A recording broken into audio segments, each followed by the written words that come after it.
ಪ್ರಜ್ವಲ್ ತಂದೆ ರಾಮಯ್ಯ 9ನೇ ತರಗತಿಯಲ್ಲಿ ಓದುತ್ತಿದ್ದೇನೆ. ಸರ್ಕಾರಿ ಪದವಿ ಪೂರ್ವ ಪ್ರೌಢಶಾಲೆ ಲಿಂಗಸೂರು. ನನ್ನ ಹೆಸರು ನಾಗರಾಜ. ನನ್ನ ತಂದೆ ಹೆಸರು ಅಮರೀಶ್. ನಾನು ಸರ್ಕಾರಿ ಪ್ರೌಢಶಾಲಾ ವಿಭಾಗ ಲಿಂಗಸೂರು ಓದುತ್ತೇನೆ. ನನ್ನ ಹೆಸರು ಮನುಷ್ಯ ಮೂಲಕ ನಾನು 9ನೇ ತರಗತಿಯಲ್ಲಿ ಓದುತ್ತೇನೆ. ನನ್ನ ಶಾಲೆಯ ಪದವಿ ಪೂರ್ವ ಸರ್ಕಾರಿ ಪದವಿ ಪೂರ್ವ ಪ್ರೌಢಶಾಲೆ ವಿಭಾಗ ಲಿಂಗಸೂರು. ಈ ಮಾದರಿ ಏನೆಂದರೆ ಸ್ಮಾರ್ಟ್ ಕಂಪೋಸ್ಟಿಂಗ್. ಮನೆಯಲ್ಲಿರುವ ತ್ಯಾಜ್ಯ ವಸ್ತುಗಳನ್ನು ಬಳಸಿ ಸಾವಯವ ಗೊಬ್ಬರ ತಯಾರಿಸುವುದು. ಮನೆಯಲ್ಲಿರುವ ತ್ಯಾಜ್ಯ ವಸ್ತುಗಳೆಂದರೆ ಕಸ ಮತ್ತು ಯಾವುದಾದರೂ ಬಿನ್ನಲ್ಲಿ ಹಾಕಿದಾಗ ಅದು ಸಾವಯವ ಗೊಬ್ಬರ ತಯಾರಿಸುತ್ತದೆ. ಕಾರಣ ಇಂದಿನ ಗ್ರಾಮೀಣ ಮತ್ತು ನಗರ ಪ್ರದೇಶಗಳಲ್ಲಿ ಕಸವನ್ನು ನೇರವಾಗಿ ಸೇರಿಸುವುದರಿಂದ ಮಾಲಿನ್ಯ ಉಂಟಾಗುತ್ತಿದೆ. ಶಾಲೆ ಮತ್ತು ಮನೆಗಳಲ್ಲಿ ಸ್ವಯಂಚಾಲಿತವಾಗಿ ನಿಯಂತ್ರಿಸುತ್ತದೆ.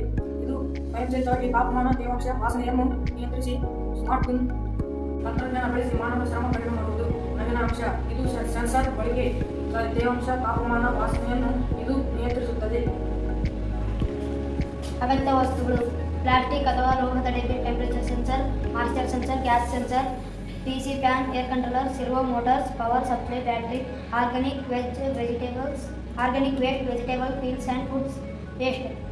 ಕಾರ್ಯವಿಧಾನ: ಬಿನ್ನೊಳಗೆ ತ್ಯಾಜ್ಯ ವಸ್ತುವನ್ನು ಹಾಕಿದಾಗ ಸೆನ್ಸರ್ಗಳು ತೇವ ಮತ್ತು ತಾಪಮಾನವನ್ನು ಅಳೆಯುತ್ತವೆ. ತಾಪಮಾನ ಹೆಚ್ಚಾದರೆ ಬಿನ್ ತಂಪಾಗಿಸಲು ಫ್ಯಾನ್ ಮತ್ತು ವೆಟ್ ಕಾರ್ಯಗತಗೊಳ್ಳುತ್ತವೆ. ಅಗತ್ಯವಾದರೆ ಫ್ಯಾನ್ ಸ್ವಯಂಚಾಲಿತವಾಗಿ ಆನ್ ಆಗಿ ಗಾಳಿಯ ಹರಿವು ಹೆಚ್ಚಿಸುತ್ತದೆ.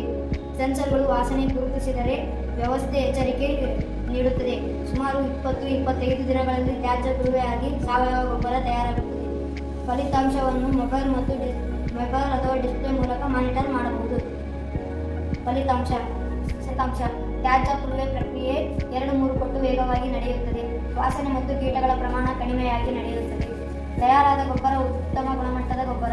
ಲಾಭಗಳು: ಪರಿಸರ ಸ್ನೇಹಿ ತ್ಯಾಜ್ಯ ನಿರ್ವಹಣೆಯಾಗುತ್ತದೆ. ಸ್ವಯಂಚಾಲಿತ ಕಾರ್ಯ ಮತ್ತು ಮಾನವನ ಶ್ರಮ ಕಡಿಮೆಯಾಗಿರುತ್ತದೆ. ರಾಸಾಯನಿಕ ಗೊಬ್ಬರದ ಅವಲಂಬನೆ ಕಡಿಮೆ ಇರುತ್ತದೆ. ವಾಸನೆ ನಿಯಮಿತ ಮತ್ತು ಸುರಕ್ಷಿತವಾಗಿರುತ್ತದೆ. ನಗರ ಪ್ರದೇಶಗಳಲ್ಲಿ smart composting bin waste management ಸಾಧ್ಯ.